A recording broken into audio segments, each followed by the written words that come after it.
Good afternoon. Oh, there we go. Good afternoon. Let's see. I might try to adjust this slightly. Okay. I don't know if that worked or not. Not for you, Instagram. Only for you, Facebook. Good times with the adjustments and the super professional. 2 different devices for 2 different platforms. Been doing this for what, like 4 years now? Still haven't worked out how to, 5 years, 6, I don't even know. Still haven't worked out how to make it simultaneously. You know, if it's not broke, right? It's not broke. Seems to be working, so whatever. I'm also just noticing that my clock must have run out of batteries. Oh, it's backwards, let me see. Yeah, at 4 o'clock. That was a nice shot of the back of my head, you're welcome. I don't know what's back there. Hopefully it isn't too scary. Right, so my clock must have stopped at 4 o'clock. It is not 4 o'clock right now. No. Right now, it's about 12:23 p.m. my time, Eastern time. Because I originally scheduled this live office hours to happen at noon, and then I had some other things happen, and so I was like, oh no, I'll make it 12:30. And then I didn't really, and then I was like, oh well, I'm ready now, I may as well just go. Whoops, excuse me. Oh, Instagram, sorry, Instagram's a little off. You're welcome. Those of you who are just joining, my clock has stopped at 4 o'clock. So that's great. Enjoy that. Especially if you're neurodivergent and that's going to drive you nuts. Enjoy that. If you're neurodivergent or a Virgo, enjoy that. I happen to be both. It's good times. Right. What are we here for? Yeah, it's been a hot second, right? What are we here for? What are we here for? Let's do some live office hours, shall we? Well, let's do that. What are we talking about today? I don't know, something. We're talking about graded assessments.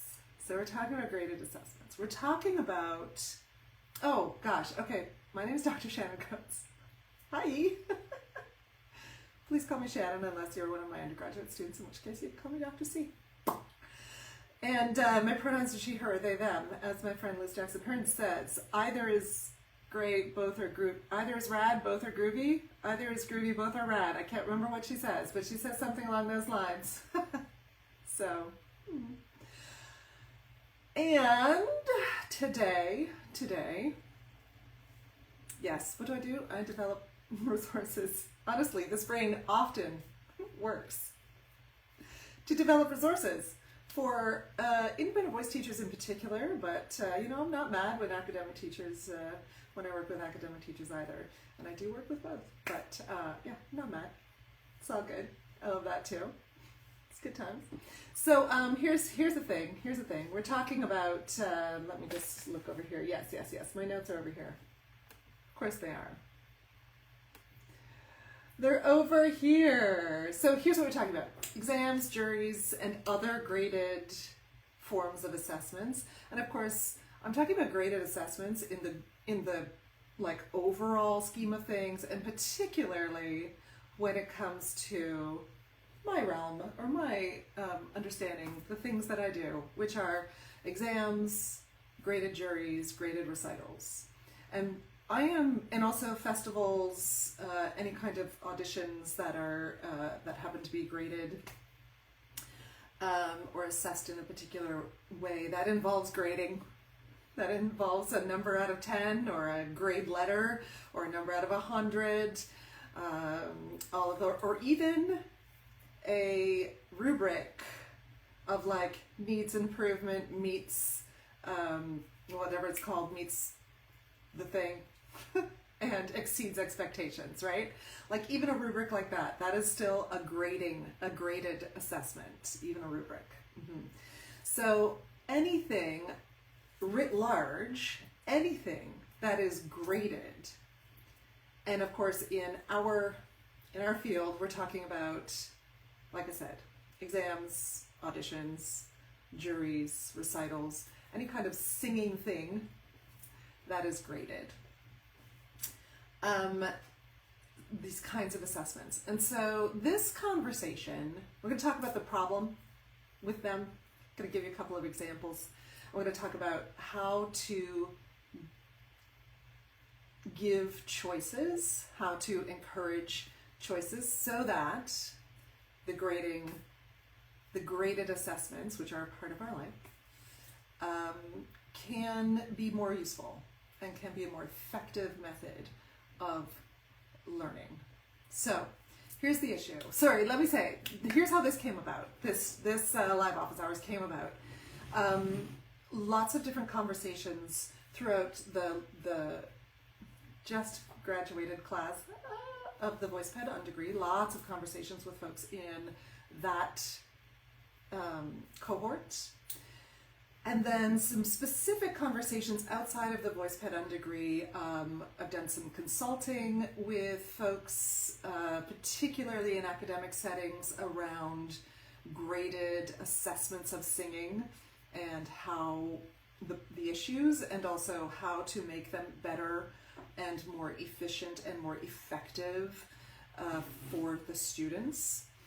So lots of conversations with folks in academic settings, lots of conversations, and especially recently, lots of conversations with folks who are part of a system, part of a culture of examination processes. So Australia, Great Britain, Canada in particular. There are other countries. You'll notice they're all, like colonized countries. Anywho, part of the Commonwealth, where we have this culture and this history of examination processes or examinations to, so we have in Canada, it's called the Royal Conservatory of Music. We have a couple of other conservatories in Canada, but the Royal Conservatory of Music has the bulk, the lion's share, if you will, of the market, and is probably the best known of the conservatories. But all of the conservatory systems in Canada, similar, like I said, in Australia, similar in Great Britain, all of them have this structure whereby there is a syllabus. It is a graduated syllabus that goes from beginning, in all instruments, that goes from beginning of the sort of like learning journey, if you will, where you might start if you were taking voice lessons, starting voice lessons, to acquisition, skill acquisition, skill acquisition, skill acquisition. And it sort of outlines, it's sort of like a syllabus that you might see in an academic system, so in a school system. It's similar to that kind of system where we have this, here are all of the things that you should know at this level, and here's how we will test you on them. And then here is a list of songs that will help us to tell whether or not you have acquired the skills we think you should have acquired. And then someone will grade you on whether or not you, according to this rubric, on whether or not you have acquired these skills. And then if you have acquired them, you've passed, and we will give you a grade, and then you can move to the next level.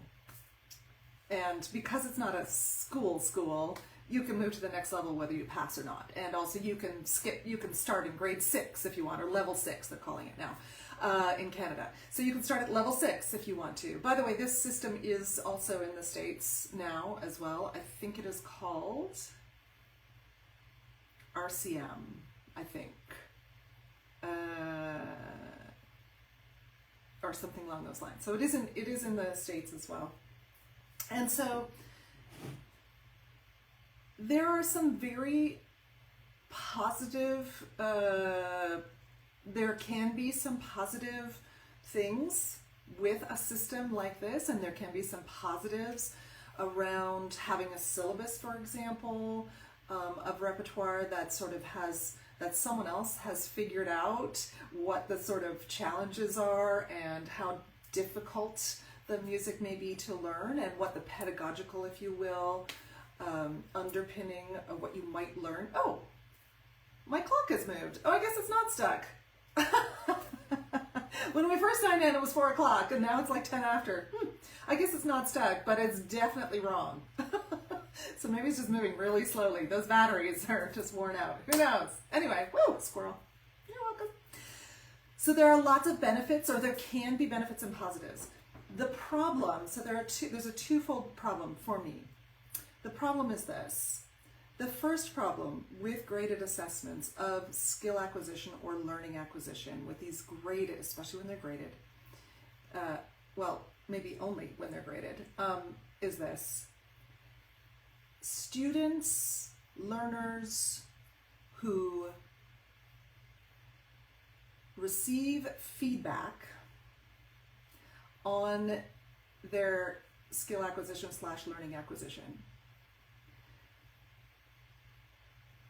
do not look at the feedback, they do not regard the feedback, they do not take in the feedback. The feedback is basically unimportant, becomes almost nothing as soon as there is a grade attached to that feedback.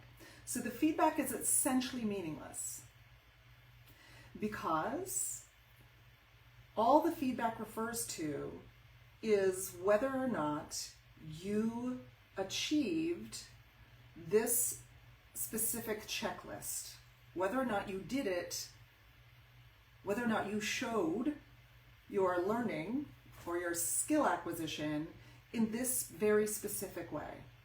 In this way that someone external to you as the learner has decided is the right way, the best way, to determine whether or not you have acquired that skill or have acquired that learning, that knowledge.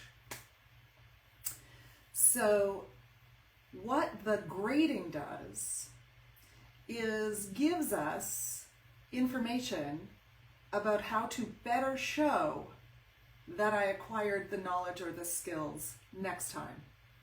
So if I get a B+, what the grading does, or what all I'm going to do as a student, as a learner, and we have tons of research around this. This is not me just like making stuff up. Oops, sorry. It's not just me making stuff up.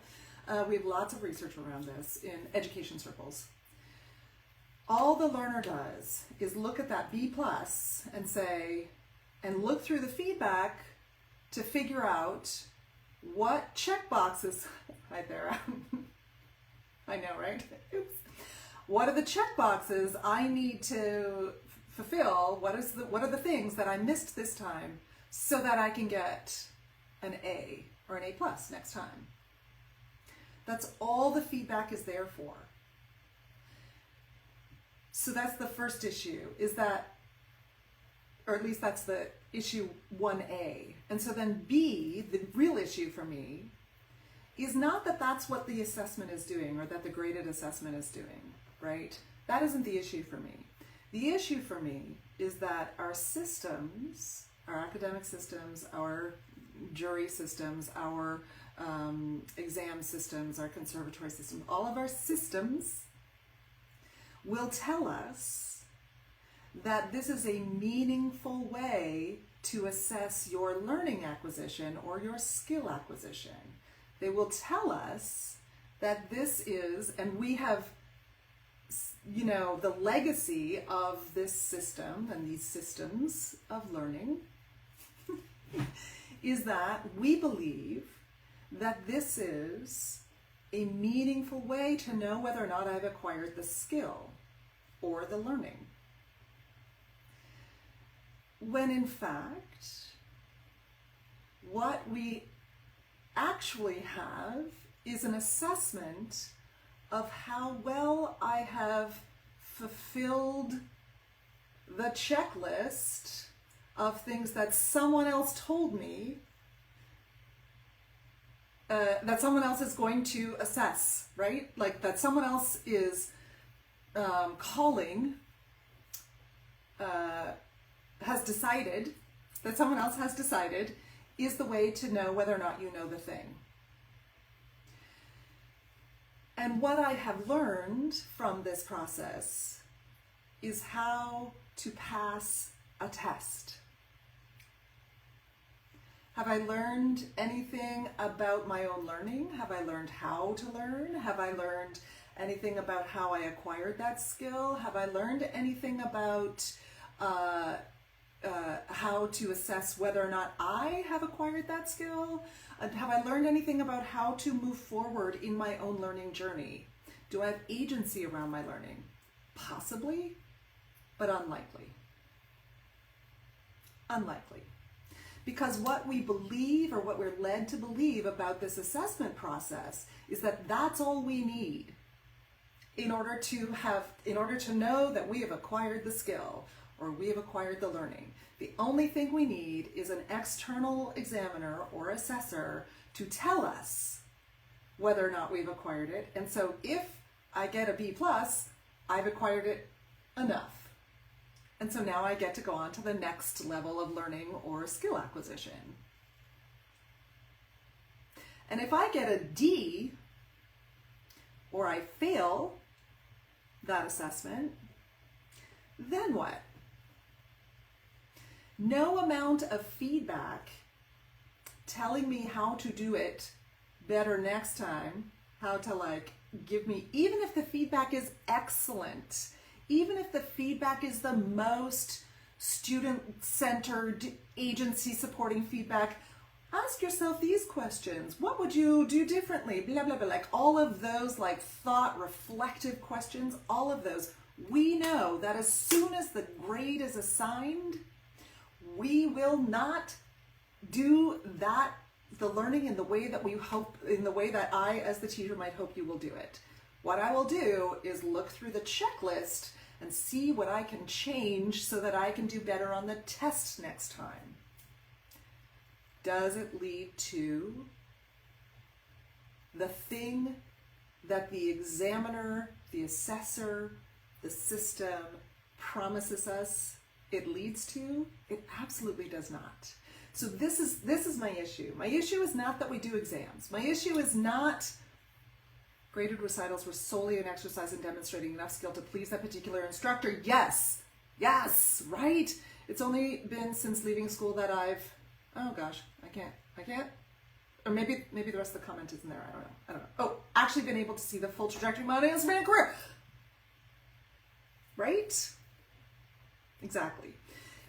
And we are told, we are led to believe, everything within the system tells us that graded assessments in particular are meaningful measurements of our learning. And that's the thing that drives me bonkers. That's the thing that makes me crazy. That's the thing I'm mad about. Because what does this do to us in our learning environment, right? What does this do in our teaching, in our pedagogy? How does this impact our pedagogy? In academic environments, we as the teachers are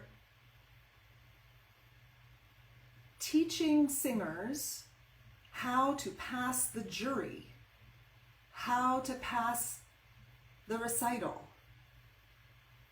Yeah, exactly. How do we create holistic learning environments? I'm going there. Don't worry, we're getting there. But so that is what we have, that is what we do in our academic systems, right? So and of course, please understand that I am not criticizing anybody in particular in the system. I know that there are people in the system who are working toward changing this. I work with many of them. I know there are. I do consults with many folks who are working to change this system, who have I know that teachers, for the most part, have the best of intentions. This is not about you, individual teacher. It's not about you. It is about the system and understanding the legacy of the system and understanding the way that this thing is set up and how we have believed things about particular aspects of the system that are not true and that are not leading us to do our most effective teaching and the singers we work with to do their most effective learning. So what does that look like in an independent studio, for example? Well, it looks like singers going into exams, for example, and perhaps they are not as well prepared as they could be, and then they're devastated when they don't get a good grade. Because, and also our ego takes a major bashing, right? When they don't get a good grade. Or even if they only get a medium grade, say they only get a B or a 75, only a 75. Our ego takes a bashing because we think, wow, we must not be good teachers because this external exam that says nothing about actual knowledge acquisition or skill acquisition just told me that I'm a bad teacher. But in fact, all it told me was that I wasn't as skilled at preparing someone to take a test as I could have been. Or they weren't as skilled at taking the test as they could have been. That's all it tells us. It doesn't tell us whether we're a good teacher or not, because unless you want to define good teaching by I can prepare students to take a test. If that's how you want to define good teaching, or I can prepare students to do, to get a good grade in whatever. I can prepare students to take a test, essentially, to do well on tests. If that's how you want to define your teaching, you go right ahead and do that. I would say that is not my favorite definition of teaching, and I would hope that if you're thinking about this for yourself, that you are thinking, gosh, being able to prepare students for tests, that's a skill, but that's not actually what I want to be doing. That's not actually who I want to be as a teacher. I want to be an educator. I want to support singers and the students I work with to learn and to have better learning skills and to be able to assess their own singing and to have the skills to become better singers. I don't want them to just have the skills to take good exams, just to do good in festivals, good by whatever standard.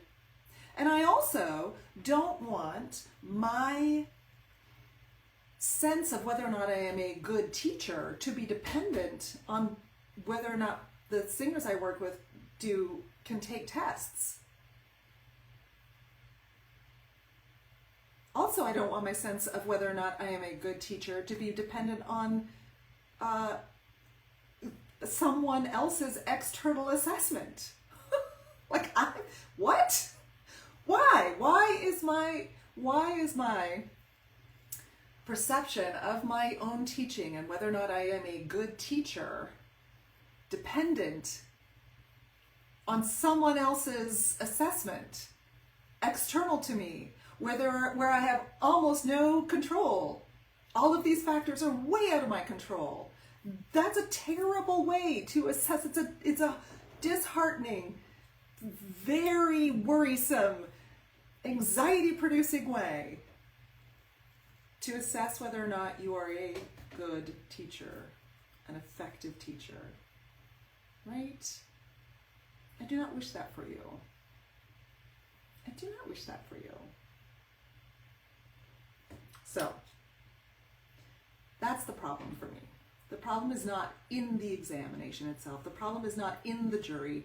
The problem is not in the process of the graded recital, etc., or the festival, the whatever it is. That the problem is not that for me. The problem is that we call it something that it is not, and we put an importance to some of these things that is damaging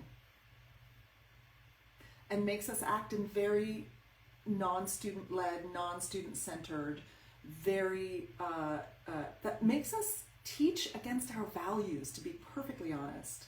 We start to teach against our own values, right? So maybe we value, our internal value system says student-centered. I want students to have options. I want them to have agency. And then an exam comes along, and all of a sudden we go into, here's what you have to do. Here's what you've got to do. This is the next thing you have to do. If you don't do this, I'm going to be embarrassed. oops, that's not my values. I think this kind of grading structure fosters, yes, an unhealthy dependence on the teacher, of the student on the teacher. It's such a handhold, hyper-structured system that doesn't focus on, yes, students building their own agency, autonomy in their musical skills and artistry. Yes, exactly right. And again, it means that we become the teachers we never wanted to be. Maybe we're nicer than the teachers who we worked with, who we didn't want to be, but we become the teachers we didn't want to be, with the best of intentions. So, what can we do? What can we do about this? Well, I think I said in the post about this that I was going to offer 5 ways, but there are 3 things. I think. One is this: we need to, as teachers, be really clear in our heads. Yes, it's like being part of a traffic on a very aggressive football team, right? Yeah, how did I get here? What is happening? Yes. And this is what I always wanted, but is it? I feel like maybe this isn't what I always wanted. I don't know. Why did I sign up for this? Yes. First thing, we need to, as teachers, understand this context.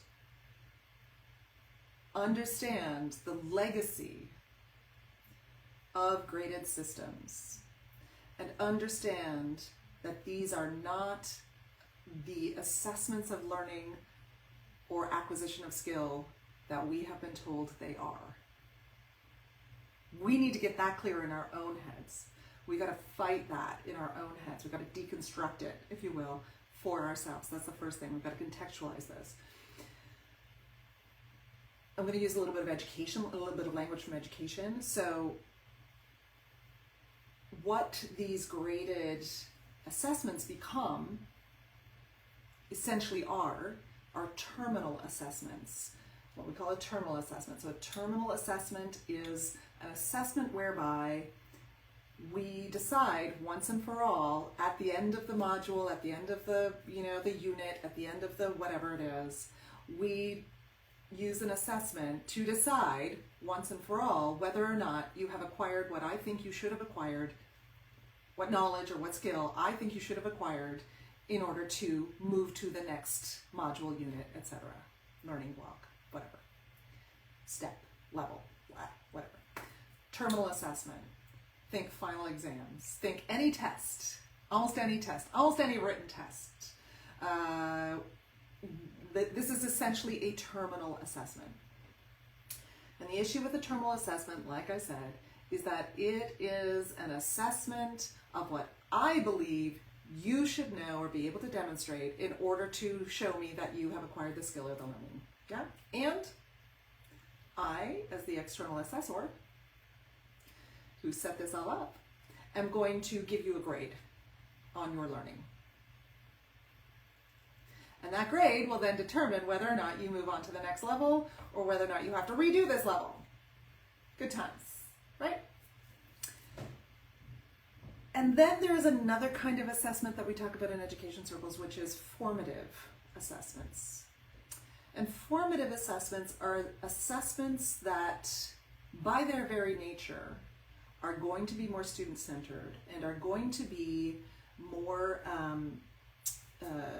collegial is the wrong word, but more of a power with situation versus me telling you how you will know that you are, that you have acquired the skill or the knowledge that I think you should have, right?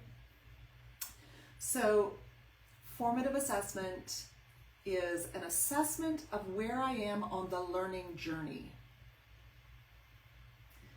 Not whether I've acquired the skill or not. Terminal, formative.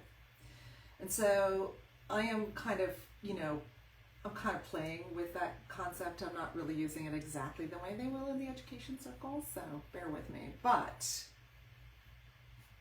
I'm a concept player. But I think there is usefulness in understanding the difference between those two kinds of assessments and in considering graded juries, recitals, exams, blah, blah, blah, blah, blah, knowing that they are terminal assessments, thinking about how we can reframe them for the singers who take these assessments into formative assessments. So that's the first thing. We are going to understand that we have this legacy from the systems, from our academic systems, from our learning systems, that tell us that terminal assessments, such as exams, juries, blah, blah, blah, are meaningful ways of assessing learning and learning acquisition. And we need to recognize that that is not true. They are useful for some things, but that is not what they are doing, right? So then we start to consider, okay, as part of that deconstruction kind of thought, we start to reframe from terminal assessment to formative assessment. So then as I reframe from terminal to formative, I start to think, here's my third step, I start to think, how can I make this terminal assessment into a formative assessment? And here's the step for that.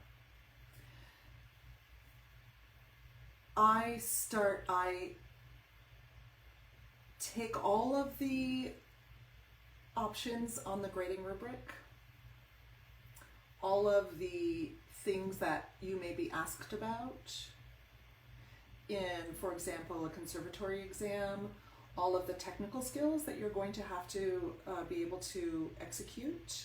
So there are in a conservatory exam, there's sight singing, there is interval recognition or singing. There's, depending on how high up in the grades you are, there's like harmonic progression recognition. There's, chord quality recognition, depending on, again, where you are in the grades. There is, and there are sets of exercises that you must be able to sing in any key. Starting on the, they give you the starting pitch and you sing them with a specific vowel. So, as well as repertoire, various songs, a certain amount of songs that you have to sing from each kind of section of the syllabus, as well as, depending on how far you go, vocalises. So those are all graded in separate, different ways. And we know how they're graded. We have a nice syllabus out there, and we also have it's not a full grading rubric, but we have a full, here's what they're looking for, here's what they're looking for, here's what they're looking for. So what do? We go through all of those parameters, if you will, and we say, with the singer, and we say, hey, how will you know when you have the breath management that you want to have in this song? How will you know when you have the diction that you want to have in this song? How will you know that you have the performance, the engagement that you want to have in this song? How will you know when you are doing all of the dynamics in this song and that it's effective? How will you know when you are singing XYZ accurately?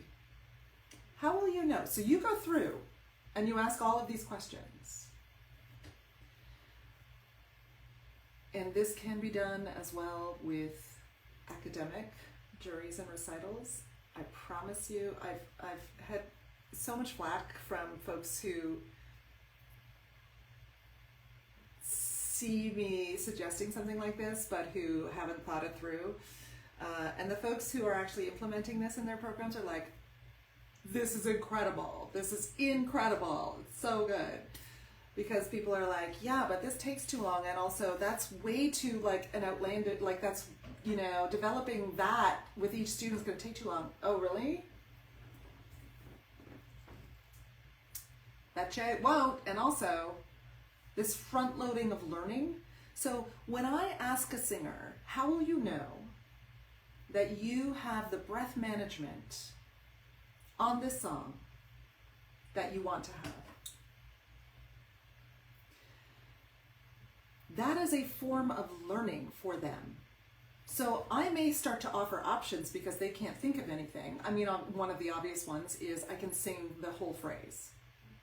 Great. You can sing the whole phrase. What else needs to happen in order, because you can sing the whole phrase and still be running out of breath at the end, right? So like, what needs to happen? What does that whole phrase, singing that whole phrase with the breath management you want, sound like? So the next question is, how will I know? Which is also, how will the examiner know? How will I know, me external, be able to assess that you are singing with this breath management that you want? Well, and I'm then going to offer them options, right? Because they may not be able to give full options yet. That's okay. No one's asked them this before. So I might offer some options like, when you get to the end of the phrase, you don't have to gasp. It feels like you have air to move forward through the rest of the phrase. By the end of the phrase, you are still singing with the color that you want to sing with. It doesn't sound like you're like squeezing it out. By the end of the phrase, your body is still released and open. Your body is not doing this. Yeah? That's how I'll know. That's how I externally will know. Those are the things I externally am looking for.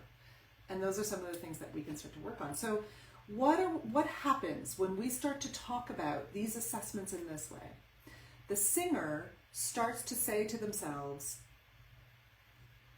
I can assess these skills for myself. And also, I know what I'm looking for in these skills. It's not just some random, my teacher told me that it was right, so it was right. It's not just some like thing where the teacher said, yes, that was good, and so it was good, and I don't know what was good. I start to be able to have agency over my choices. I have agency over my own voice. I start to be able to do self-assessments. So that's the second step.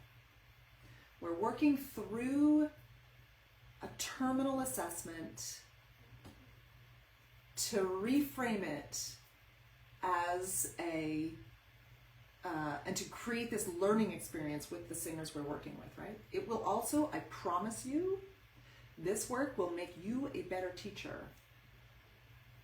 Why? A more effective teacher? Why? Because you will have to question for yourself and figure out for yourself, how do I know when they're using the balanced registration? What does that sound like that we're looking for? What does that sound like? And it's not, you don't know, so you're not there, you're going to reframe anytime that singer or you yourself try to say, well, I'll know because their support is good. That's not how you know. How do you know their support is good? You don't know that. I'll know because their throat is open. You don't know that. Unless you have like some kind of like scope going on at the same time. You don't know that. I'll know because their diaphragm stayed down. I don't know, whatever. I'll know because their ribs stayed open.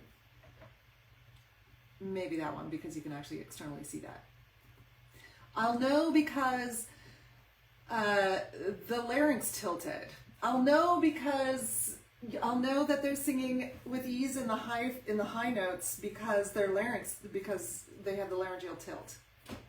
You don't know that. You don't know that. What you do know is what you can hear and what you can observe, right? And that's not objective enough. So if you're talking about technical things, like if you're talking about physiology, I'll know because their tongue is released. No. You hear something in the sound that tells you the tongue is released. You don't know that their tongue is released. What is the thing in the sound that tells you the tongue is released? Yeah? Okay. So we're talking about how will I know? And it's going to help you get real clear. And then the third step to making these exams, juries, graded, blah, blah, blah, into a more meaningful learning experience and a far better assessment in terms of a formative assessment process than a terminal assessment process, is this. We start to say, what are the things going into this exam, jury, recital, that I already know are at 80% of the time. So in other words, 80% of the time, I will be able to have the breath support I want at least 80%. So these three things or whatever that tell me that I have my breath support, breath management, are at 80% of the time. Right? So what are the things that I know going in are already, notice how I'm not talking about 100%. 100% is terminal. We are not asking for terminal, right? I'm not asking for right or wrong. I'm asking for, where are you on the journey? And what are your expectations around that journey? So now I've got these things, and now what are the things that are at, I might get that thing to 80%, 50% of the time. Or maybe I'm at like 25%, 50% of the time. Like that's all I've got right now. So maybe my engagement. Maybe I'm only engaging 25% of this performance, or communicating in the way I want to, 25% of this performance, like 50% of the time. That's pretty low. You're allowed to be engaging that low when you're learning something. That's fine, right? Obviously. Can't be mad at yourself for that. So, but what happens, now I've got some parameters around what are the things I need to prioritize. I get to make some choices around the things that I'm going to prioritize. And when I go into that exam, jury, recital, etc., I know that my breath management used to be 40%, 50% of the time. And in that exam, I did it 75%, 75% of the time, which is a huge improvement for me. So it doesn't matter what you say to me about my breath management, you examiner. It doesn't matter. Or at least it takes some of that sting out of it, because I know where I've come from. I know what my journey is, and I know I can get better because I've already come from there. And so you're seeing this one moment in time, that's fine. And we say this to students all the time, right? We say this all the time. We're like, well, it's just a snapshot of this one moment in time. Don't worry about it. They don't know where you've come from. Yeah, but if I don't know where I've come from and I'm going in without this like amorphous, with this sort of amorphous, I hope I do good. And if I, as the teacher, have not worked with you to support your options and your agency moving into that, going into that graded experience, it doesn't matter how many times I say to you, it's just one moment in time, don't worry about it.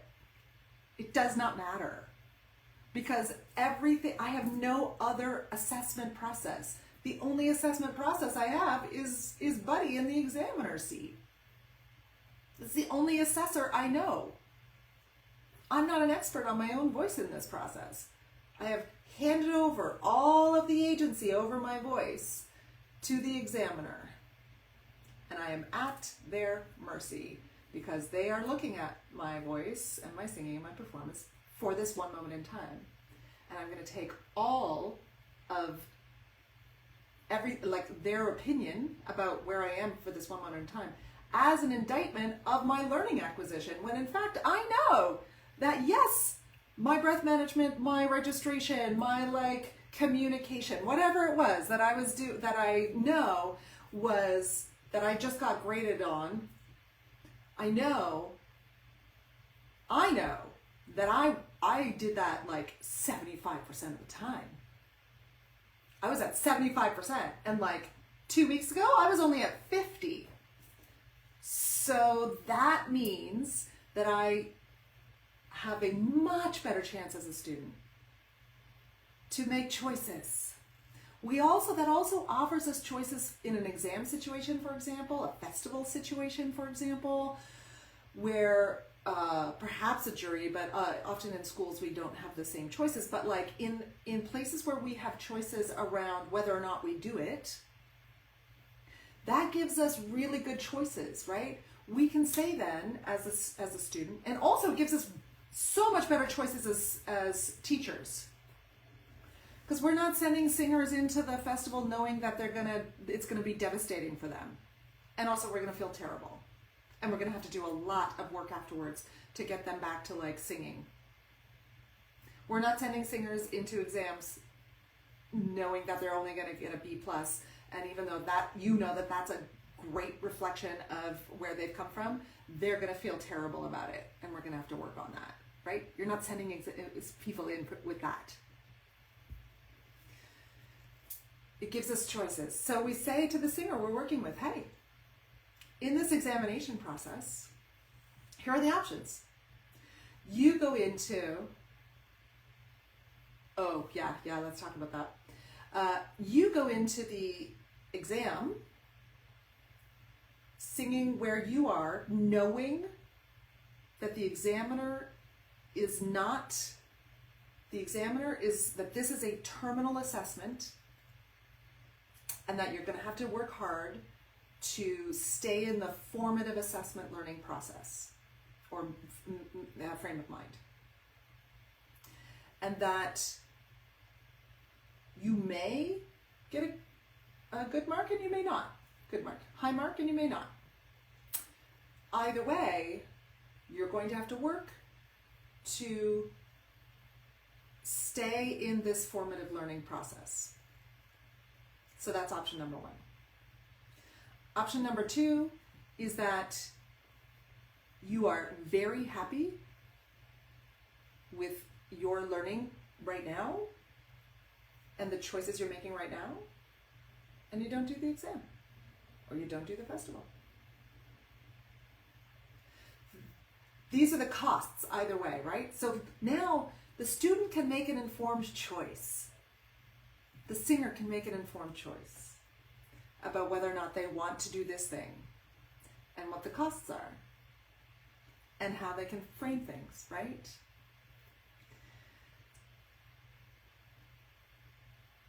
Oh gosh, yeah. Okay, so Thera, how would this kind of student-centered evaluation factor into auditions into performance streams in university conservatory environments? Those auditions are side-eye interesting, yeah. So again, I have worked with, coached quite a few people in, not tons considering how many there are. Yes, right? Having to put a grade to the sounds coming out of someone's mouth is a trip. I agree. Yeah, I agree. Whew. So I've worked with lots of folks who are in academic settings in terms of auditions, done some consults. When I say lots, I mean like several. Absolutely not lots in terms of the sheer amount of programs that are out there, for sure. And from that side of the table, I think you maybe actually, now I'm wondering whether you're talking about this from the other side of the table. So let's say from that side of the table, people are working to make these assessments more informed and a little less cut and dry and like, you're a good singer, you're not, right? People are working toward that 100%. The challenge is that there is the system and the administration and the people who you have to justify or rationalize how to and why. Sorry, people to whom you have to rationalize or justify why that singer is in the program. So that is very challenging, and it would take a very forward-thinking, small, agile institution to be able to do what I would consider a better audition process. Yes. what I consider to be a better audition process, which is along the lines of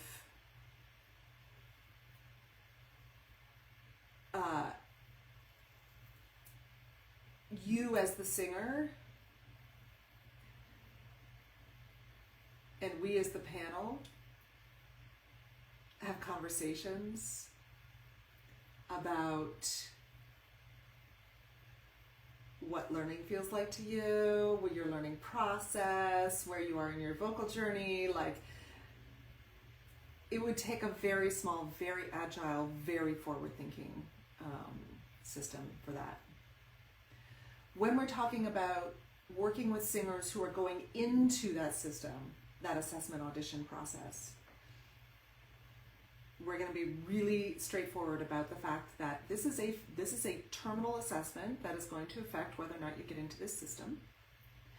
And here are the things they're looking for. Let's go through. What do you think? What are the things? Sometimes they have actual assessments online that you can take a look at, but what are the things that that panel will be looking for? So in this Mozart aria, in this, art song, in this blah, blah, blah, let's come up with 10 things that they're going to be looking for. And let's figure out where you are on this sort of scale of 10 things in each of these pieces if you want, or whatever. Let's figure out where you are in terms of consistency and skill acquisition. So skill acquisition is, yes, I have this skill, and I have it at like 70%. Consistency is, I can do 70% only 50% of the time. So what we're looking for is not skill acquisition 100, 100. Like I can do it perfectly every single time, and I can do it perfectly every single time. We're looking for between 75 to 80%, between 80, hey, this is Hearns, between 80 and 85%, right? So I generally say 80 and 80. So what the goal is to have 80% skill acquisition 80% of the time. Like it shows up at 80% of the time, right? That's the goal. So when someone is going into an audition situation, especially a performance school, we use a similar sort of like grading rubric, and just we go through that rubric and we say like, here are the things, here's how they're gonna know that you have acquired this skill. Right now, where would you say you're at with that skill? This is also so useful, friends. This kind of work, I cannot tell you how useful this is for singers who only know how to sing to the test. But now we're coming to an audition process where there are so many other factors within that are beyond your control, right? Like, even if you did check every single box, maybe they don't need any more sopranos this year. Maybe they've already cast for that role. Maybe, I know, there's no freaking rubric. But you can make up your own. How many auditions have you done? Right? The system does not spark joy. Yes, let's leave the system alone. Let's go away from the system. But like, how many auditions have you done, right? You can make a rubric for yourself. Here are the things that I know they're looking for. How will they know that I have acquired that skill? And where am I? Like, can I, is the high F there? Do I have that skill? Is it there 90% of the time? Amazing. And it's only 50% right now? It's not like phenomenal? Okay. I know that that's a skill I need to work on.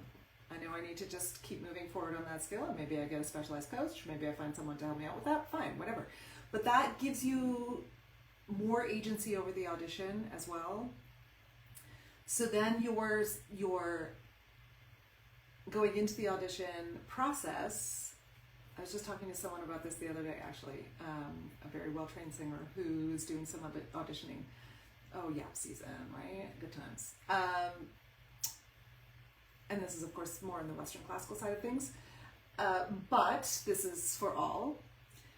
You go into that audition process, and the process is, I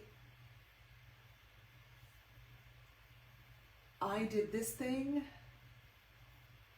80% of the time. I did this thing 80% of the time. I did this thing. So now I come out of the audition process and I know, oh yeah, that one thing or that 3 things. But you know what? Normally I'm at 25% on that thing, and I actually did like 35%, I'm pretty sure, today. It was actually farther forward. And of course this is all predicated on how will I know that I did the thing?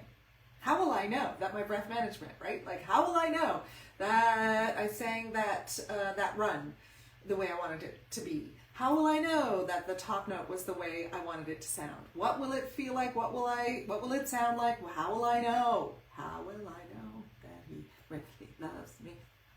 That was a weird start. How will I know? How will I know? There it is. How will I know that he really... You're welcome. Getting squirrely. Okay, so all predicated on how will I know, and then I can make some assessments, and then I can make some choices.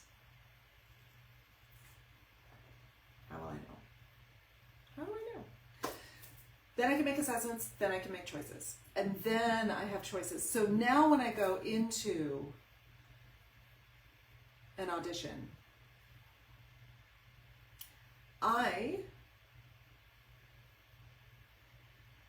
am not mad at myself when I come out of the audition because I didn't engage or communicate the way I wanted to. I'm actually pretty thrilled because up until now, I was only engaging at like 40%, maybe 60% of the time. But in that audition, it felt like 50%. I felt like I actually moved up a little bit. So now I'm not amorphous around, I'm just mad at myself because I did not, and I'm not just like hoping that I do something better in the audition, which is hilarious. We do that to ourselves all the time, right? Well, I know I'm just hoping that I get through it on the thing, right? Oh, that one's probably not going to work, but hoping, and then we're mad at ourselves when it doesn't work. Go in saying to yourself, be honest with yourself and say like, okay, I'm still not at like 80 to 80 on this run. I'm at like 60% on that run. My goal is to be at 70% on that run in this audition. Okay. You can be mad at yourself if you only got 25% on that run. Sure, you can be a little bit disappointed that didn't come through. But that is different than being mad at yourself for not doing the run. When you had you didn't have any, anyway. And then when you don't get the part, or when you don't get into the school, or when you don't get a call back, that, yeah, sure, it still stings. Of course it does. But you have your own meaningful assessment of the audition, right? So now you've got, okay, I actually, some of these things were very successful in this audition. I know some of the things that I want to just keep in mind for next time, but some of these things are very successful, and maybe they just didn't need another, maybe I'm taller than the tenor.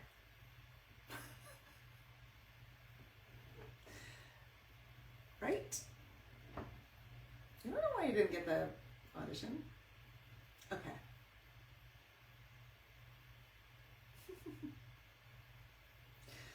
Exams, juries, and graded recitals are not meaningful measurements of learning acquisition. Tall soprano problems, right? I know. Are not meaningful measurements of learning acquisition. I know, yeah, I know. If you could find a tenor. I love that. Yes. I'll be not tall sopranos are like, yeah, well, that's never the issue. But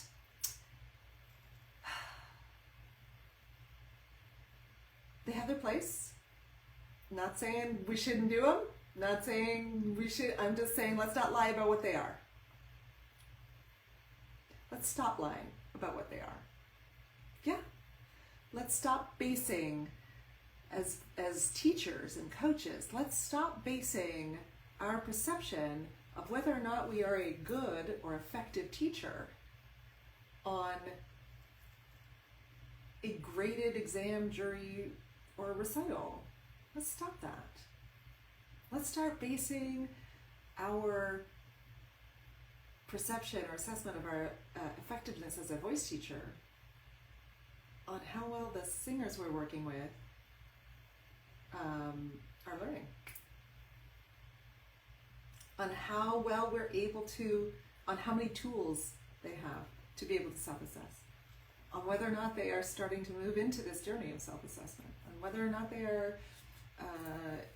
are exercising choices around exams, recitals, juries, festivals, whether they are exercising choices. If they're exercising choices, my reputation is no longer about whether or not that so-and-so, got 90% on the exam, and whether so-and-so, my reputation as a voice teacher is not dependent on any of that, right? Or maybe my reputation, my personal assessment of my effectiveness as a voice teacher, not dependent on any of that. It's now, yeah, that singer made that choice to do that in full knowledge that they may not have passed, or they might only get a B. Understanding that they made the choice, and I'm proud of that. I'm proud of my teaching in that sense, because singer had choices. Oh my gosh, I gotta stop talking now. It's been an hour. Let's end this. Let's end this madness. Take good care, friends. This little bit, let me say one last thing. Of course, this little bit of work, this 1 hour of work live office hours that I'm talking through. This is the deep and juicy work that we do in the Voice Pedon degree. This is, oh, you're so welcome. This is the work we do in the Voice Pedon degree. So we work to first recognize the teaching and the pedagogical philosophies that are not actually in line with our values. To first recognize those. We work to recognize the legacy of the systems we were raised in, the systems we live in, right? We work to recognize those things first. Then we work on, how do I know? Oh gosh, right? That distinction between your reputation, your own value, your teaching, it's big. Yeah. We work on, how will I know that I am teaching the way that I want to teach? That the way that I'm working with singers is in line with my values, is actually in line with student-centered values, or student-led philosophies, pedagogical philosophies. How will I know? And then we get all down and practical. We work with the singers, I work with the singers, we work with the teachers, we all work together, we have ideas, but we get all down and practical. And it is a whole bunch of spiral learning, because we come back to these concepts over and over again. I was just having one of the follow-up meetings with the class of 2024, and one of the succinct things that came out of that meeting was,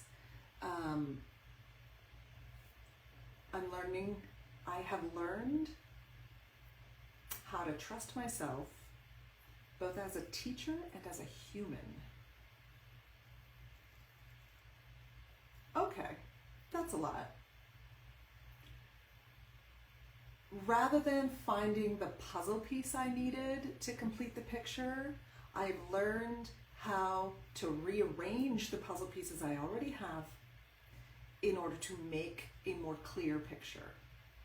And I understand that I'm going to be rearranging those pieces for quite a long time, or that I can at any time I want, and that I'm not searching for a puzzle piece to complete the puzzle. All I'm doing is finding the way to make this more clear, to make this puzzle more clearer. Too tired, can't figure out which one is right. To make this clearer. Clear-a-doodle. To make this the most clearest ever. And yes, I do not want you to come out of the voice pedant degree saying, I'm changed, I'm a new person, this changed my whole life. I don't want that. I want you to come out of the voice pedant degree saying, this validated everything I was already doing and showed me how to have a more direct path to get to where I want to go. I don't want you to have a 180 change. I don't want you to have a 180 shift. That's not what we're here for. You weren't doing it wrong. You're not doing it wrong right now. But I bet you can have more clarity. I bet you can get there with more clarity. I bet you can get there with a little fewer meanders, unless you want those. I don't know, maybe I'm taking this analogy a little too far. Anyway, okay, now I really am going. Okay, bye. Enjoy. Play with that. Have fun. Deconstruct. Good times. Bye. Have a good weekend, by the way. Where am I? Oh, finishing. Finishing over here.